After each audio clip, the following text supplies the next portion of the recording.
datang di Baperin Budi Utama, bincang pelajar independen Budi Utama. Pada podcast yang kali ini, setelah kita sebelumnya kedatangan tamu Chinese drum, ada juga musik, terus ada dance, juga ada belajar bahasa Mandarin bareng kemarin. Kali ini kita bakal ngomongin prestasi di Budi Utama yang berbau olahraga. Tentunya bareng guest kita yang satu ini. Tapi sebelumnya kita bakal nonton sedikit cuplikan atau klip kecil tentang dia melakukan basket.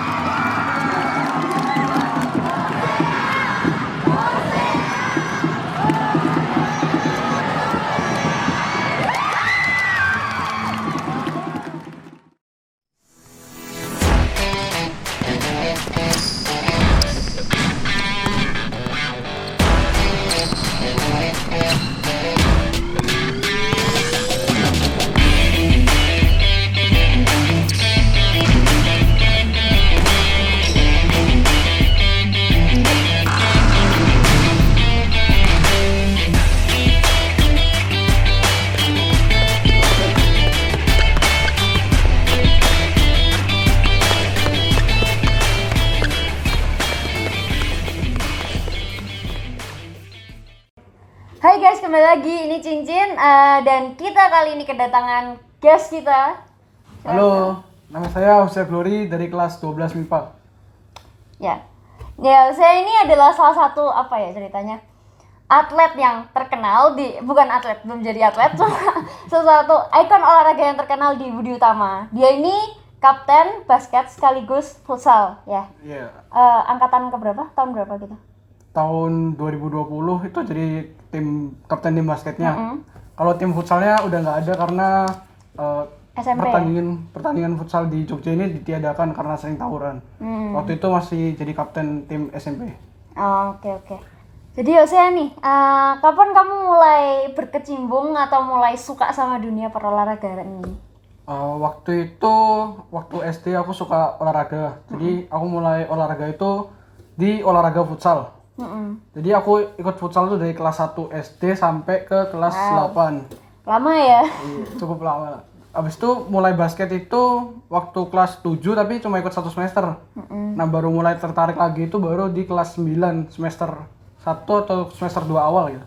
Itu maksud kamu ikut dalam basket itu berarti ikut ekskul basket atau ikut? Iya, ikut ekskul sekaligus ikut bertanding dalam event basket seperti itu. Oh ya, berarti jadi pas kelas 7 sama kelas 9 itu udah kayak masuk ke tim intinya, emang udah diikuti lomba-lomba gitu ya? Udah masuk tim.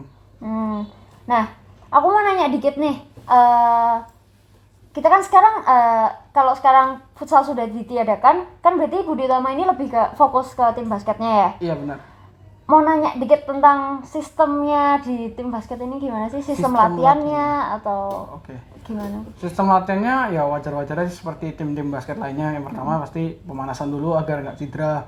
Terus kita ada meningkatkan skill individual, latihan skill. Terus kemudian ada latihan pola permainan yang bakal diterapin di game. Akhir-akhir ini ada rencana buat latihan fisik sih. Cuma karena pandemi ini ada jadi ya latihan fisiknya diundur dulu. Oh iya. Terus kalau bedanya latihan pas nggak mau lomba sama pas mau lomba gimana? Kalau itu perbedaannya sangat jelas lah. Kalau mau lomba kita latihan lebih intensif lagi, lebih banyak latihannya. Tapi kalau sebelum lomba ya kita latihan setiap hari Senin dan Kamis. Malam ya? Cuma kayak ekskul gitu ya? Iya, ekskul biasa aja. Kalau yang intensif tuh berarti tiap hari gitu? Ya mungkin latihan individu sendiri di rumah kalau tiap hari. Oke. Nah, host, kan ini tim udah berjalan sekarang 3 tahun ya? Iya. Nah, 3 tahun ini pasti kamu dapat dong banyak teman-teman baru, teman-teman seperjuangan gitu. Nah, siapa sih yang benar-benar kayak dari awal banget bareng kamu sampai akhirnya kamu bisa ikut macam-macam lomba gitu? Itu awalnya aku sama Ren kan dari SMP bareng. Jadi kita udah main-main basket lah beberapa kali. Terus akhirnya SMA satu tim bareng. Terus waktu awal main basket tuh kelas 10 aku lihat potensi baru. Nah, itu Stefano. Nah, akhirnya aku ingat pas pas MOS gitu dia sering main basket. Akhirnya kita gabung lah ke tim basket. Terus akhirnya kelas 10 itu kita perjuangin buat ikut DBL. Itu aku sama Stefano benar-benar perjuangin buat ikut DBL itu. Terus kita sempat bertiga itu pernah ikut seleksi Popda bareng. Waktu itu berarti cuma memang aku bertiga yang ini ya? lolos ke 50 besar gitu. Tapi sempat mantap ikut sih. seleksi bareng semuanya sih. Nah, ini udah mulai mengarah dikit nih ke arah prestasi ya, Iya. menang seleksi apa segala macam. Prestasi kamu ada apa aja sih tentang basket ini? Kalau di basket sendiri prestasi yang benar-benar ada, yang benar-benar diakui itu belum ada. Tapi prestasi untuk diri sendiri mungkin pertama yang ikut DBL. Itu kan DBL salah satu ajang bergengsi di Yogyakarta. Tuh, gede banget ya. Kemudian ada itu di Biofair Atma Jaya, waktu itu kita nggak lolos grup tapi kita menang 2 kali. Lumayan. Terus ada ikut juga di Euphoria 3x3, itu kita masuk ke quarter final. Kalah sama SMA 2 yang kita tahu sendiri SMA 2 itu runner up dari DBL. Jadi Iya. kalahnya juga nggak gitu jauh sih. Ya kalah 2 bola. Oh iya. Ya udah kehitung bagus banget ya. Ya, lumayan lah. Ngelihat gimana Budi Utama yang memang baru kan tim basketnya gitu. Maksudnya baru intensifnya tuh sekarang gitu. Soalnya ngeliat-ngeliat dari alumni itu juga kayak ya udah main basket cuma buat ya seneng-seneng fun. aja gitu, Iya. fun-fun aja. Nah, sekarang aku mau tanya dikit nih tentang futsal. Futsal kan kamu juga udah lama kan ikut futsal gitu. Iya. Dulu pas masih ada futsal apa aja sih yang kamu lakuin gitu? Waktu SD sampai SMP itu futsal kita latihan, terus kita banyain pertandingan persahabatan, kita main ke kandang lawan, lawan main ke kandang kita. Terus kita juga pernah ikut salah satu ajang bergengsi di Jogja namanya JSF, Junior Super Futsal. Oh iya. Cuma gara-gara itu ya banyak tawuran terjadi, makanya Nggak jadi. ditiadakan. Itu dari Kompas. Terus ditiadakan gitu. Iya. Nah tadi kan kamu udah nyinggung dikit nih tentang sparring ya. Aku mau nanya dikit, sparring ini tuh sebenarnya buat apa sih?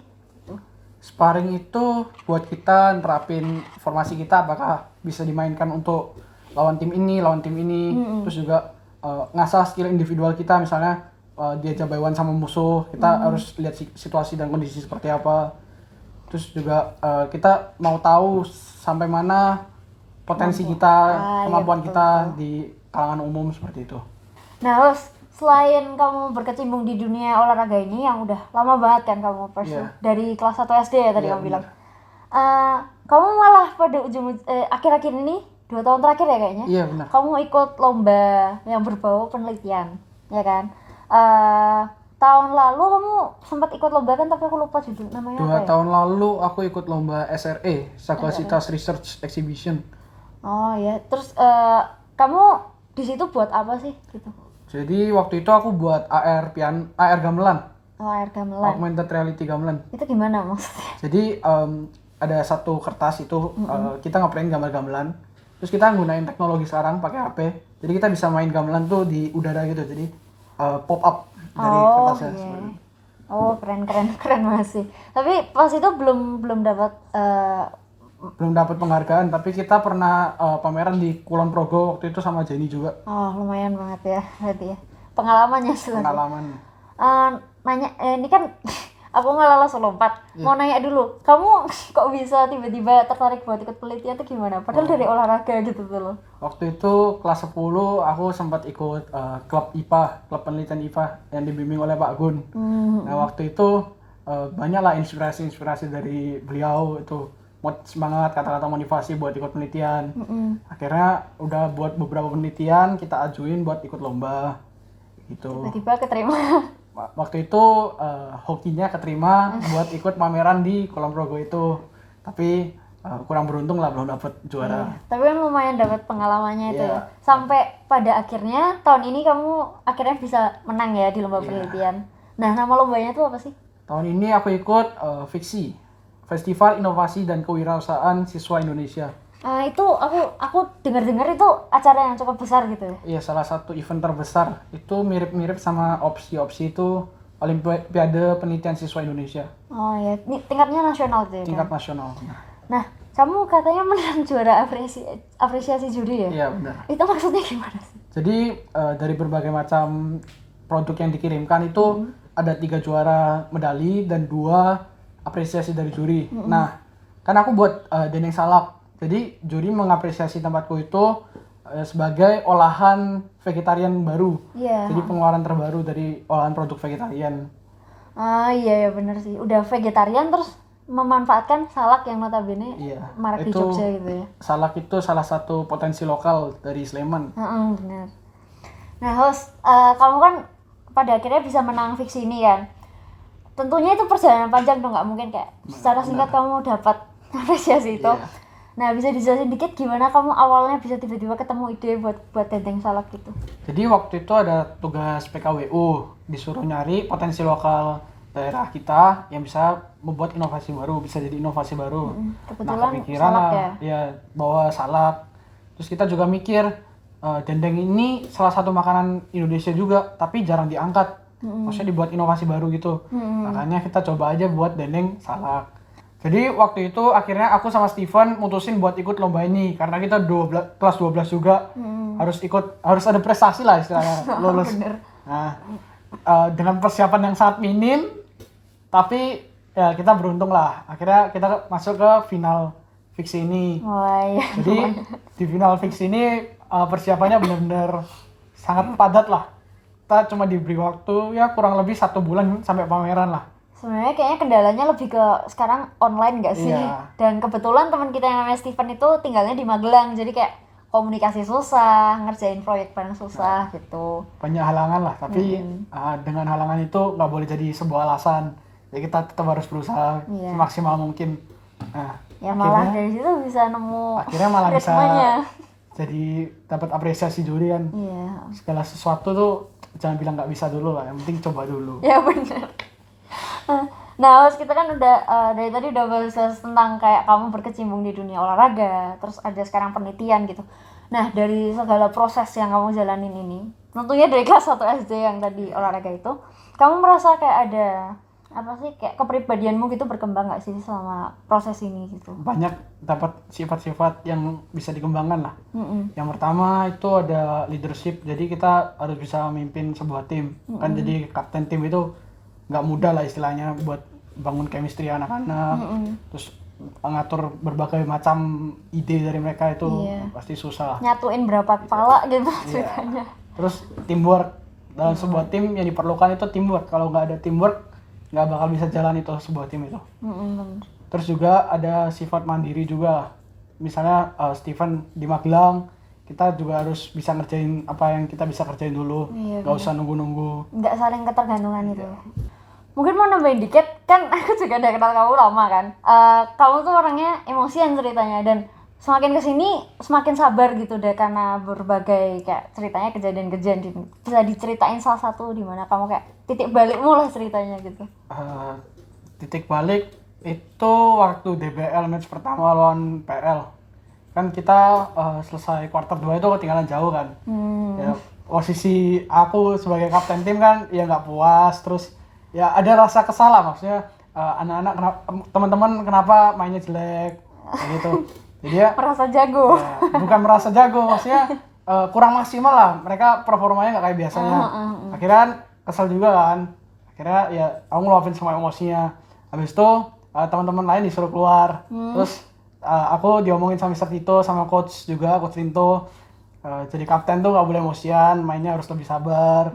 Kalau kamu emosian, bawa semua teman-temanmu itu mental down, nggak bisa semangat lagi. Malah tambah buruk ceritanya, Iya, benar. memperkeruh suasana. Dari situlah akhirnya belajar lebih sabar lah, lebih bisa harus jaga emosi apapun situasinya. Iya benar-benar.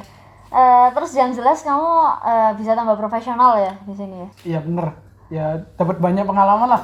Maksudnya dari basket kita harus belajar gimana cara profesional, walaupun misalnya kita lagi ada kena masalah, lagi kena tekanan kayak gitu. Tapi kita harus tetap tampil yang terbaik.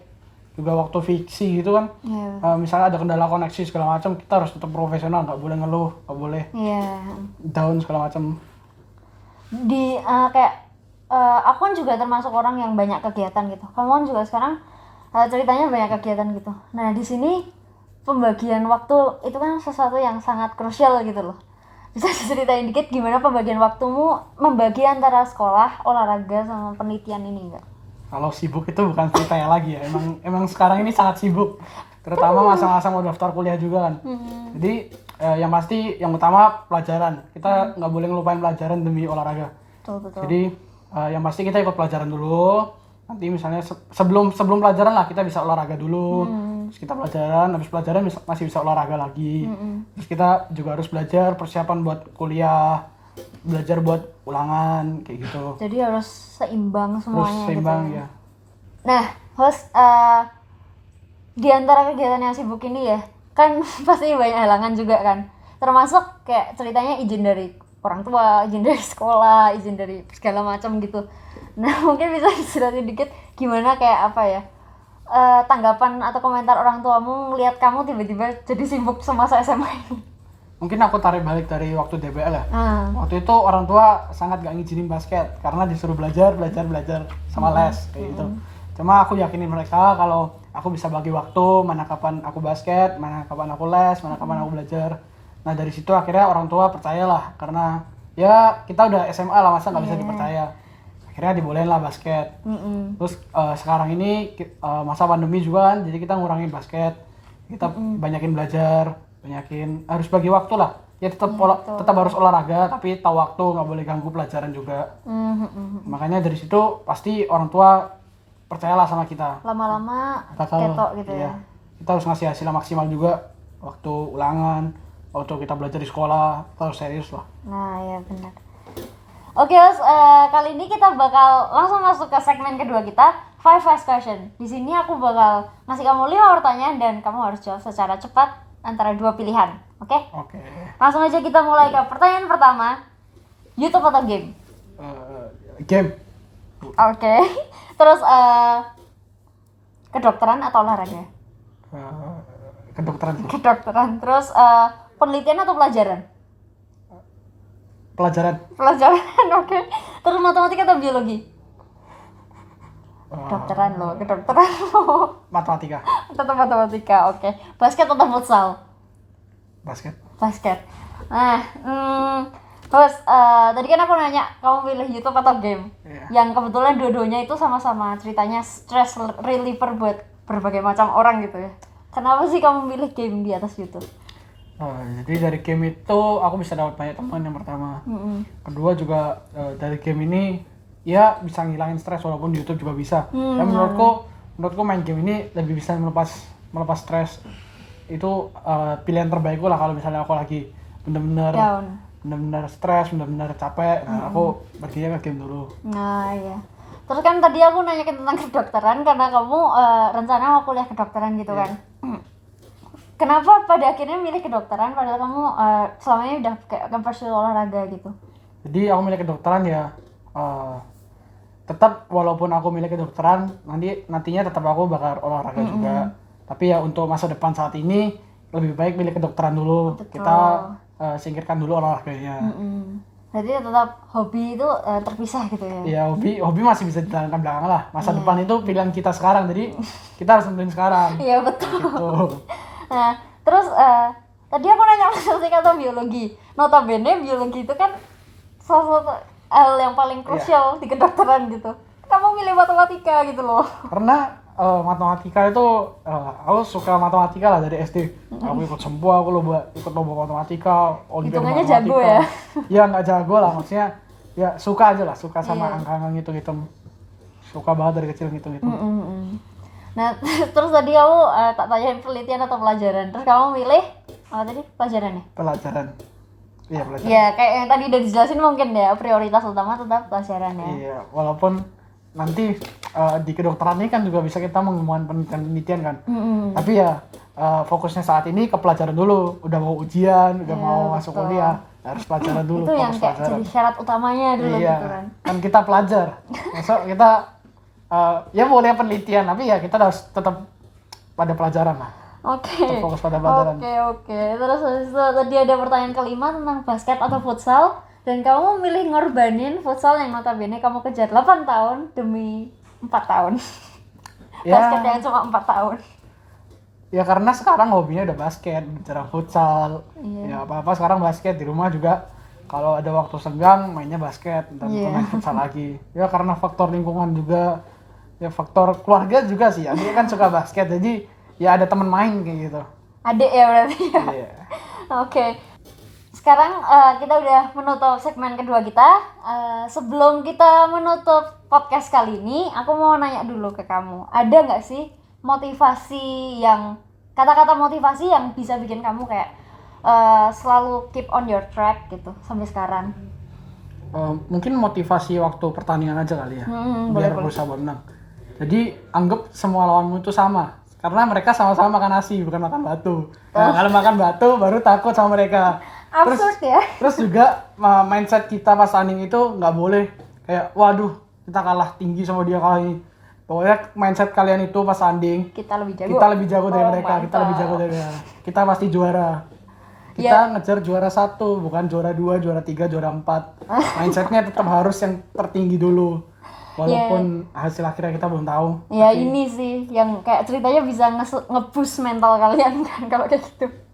Oke, makasih Yos, hari ini udah ngobrol-ngobrol panjang banget sama aku tadi. Iya, makasih juga terutama buat tim podcast Budi Tama udah ngundang aku sini buat cerita-cerita. Harus dong bagi pengalaman. Nah, tadi udah asik banget kan, terus semoga lain kali kita bisa kayak ngobrol-ngobrol asik kayak gini lagi.